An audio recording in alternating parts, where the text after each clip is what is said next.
climate is getting warmer, but not only that, things are changing drastically for us as human beings here on Earth because we are warming up this atmosphere up there. This is what I'm going to talk about in this video right now.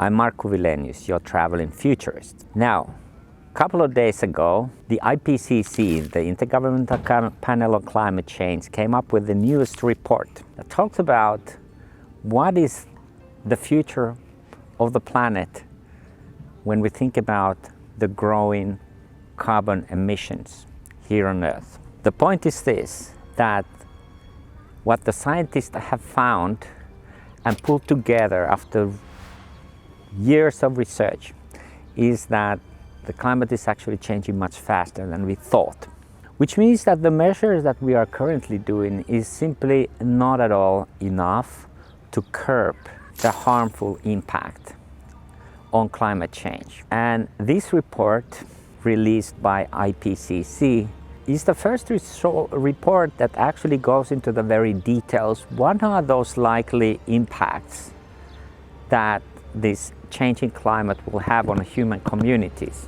Let's take this winter that we have experienced here in the Northern Hemisphere. It was the second warmest winter of all times that we have experienced. And what has happened? There has been droughts. There has been a lack of snow. Places where it used to have the snow, like a mountain, do not have that snow anymore. The glaciers are shrinking. One day we might have plus 15, and the next day we have a minus 5, and we have all this volatility in the climate.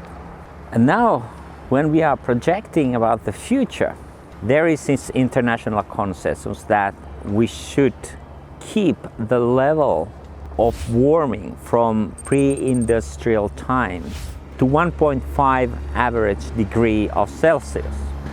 Now we are already 1.1, and if we are continue the current path, we're gonna exceed that 1.5 by the end of this decade. This is what this report tells us. But it also tells us something much more dramatic. It tells us that after that, after 1.5, the control that we possibly have still at this stage will simply disappear. So that whatever we try to do afterwards might not work anymore.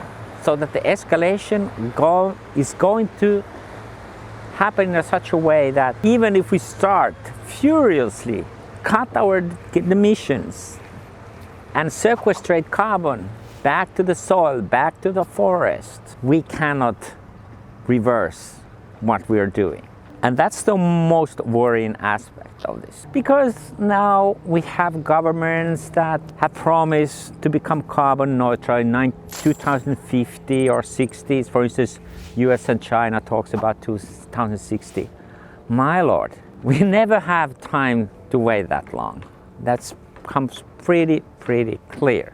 What is happening is that we need to be speeding up much faster, meaning that we have to cut at least half of all our emissions by the end of the decade and increase dramatically different sequestration processes, forestation, changing our agricultural practices, and tons of other things that we need to be doing.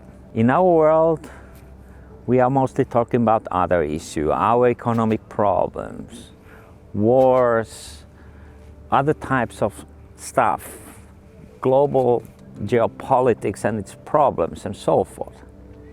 But this is the problem that is the worst, which is in a totally different category than the others. Because if we're not being able to to come to grips of how fast we actually need to move, whatever you do, other things in this world start to, stop mattering because we're not taking care of the basics. And when I started to work on the climate change, and this was back in 1990s, and I did my PhD on climate change 97.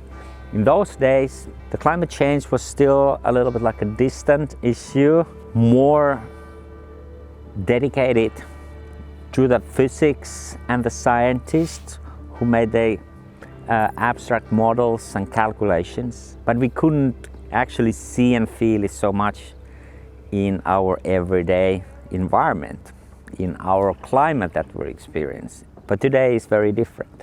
Today we see also already the change taking place in various parts of the world, and that is because we have already gone through that critical level where these impacts would be random. Now the impacts of climate change are already systematic and have a highly probable consequences. And so for that reason, we have actually just come to the very different stage with our problem. And now the question is that, is this report kind of giving us enough substance and evidence and knowledge to actually to make the move? And that is a question of, is our awareness really rising with these things? Because knowledge we have a lot of information about these things.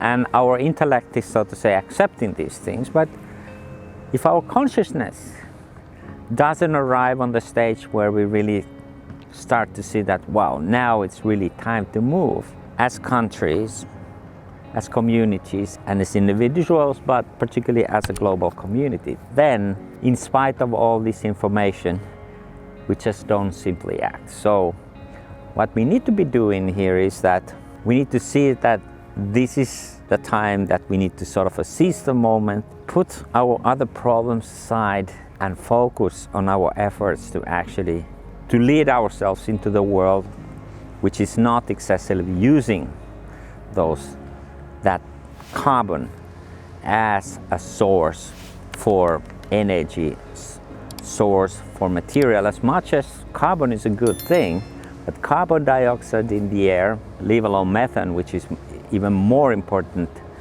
or more impactful gas in the atmosphere, we have to understand that those are realities that comes out of the ways that we have built our industrial society. So we just need to take that seriously and make real projections about the future. Now the future studies always tell that, well, we need to make different scenarios and we need to understand what are the impact of different scenarios. Now this scenario that the scientists are now making for us, based on their findings, based on the empirical evidence, based on the models that they have been building, and based on the perception and based on the dynamic data that they have been gathering. All of that comprises that actually there is a development that we can perceive.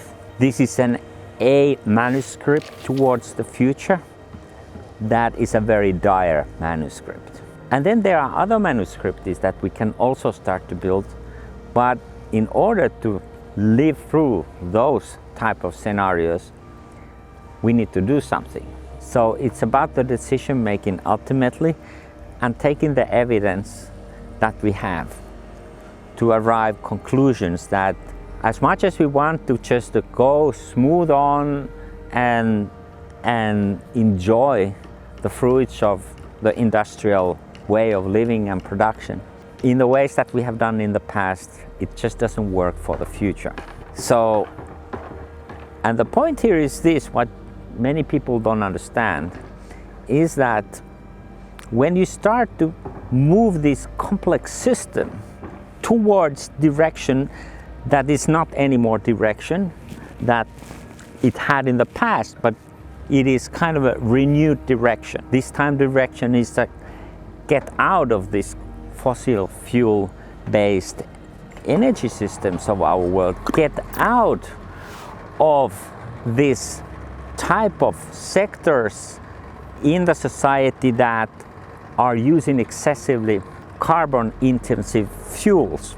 All of that should be done in such a way that actually that alternative future creates a much brighter idea of how we can develop our economies, how we can develop ourselves as human beings and move to the next stage of our human development.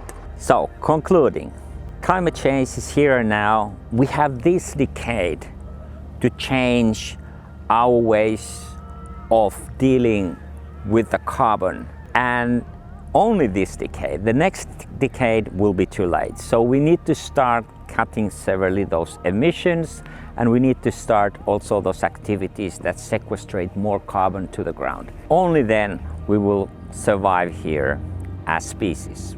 Subscribe to my channel, see my other environment-related videos, and learn more about the future.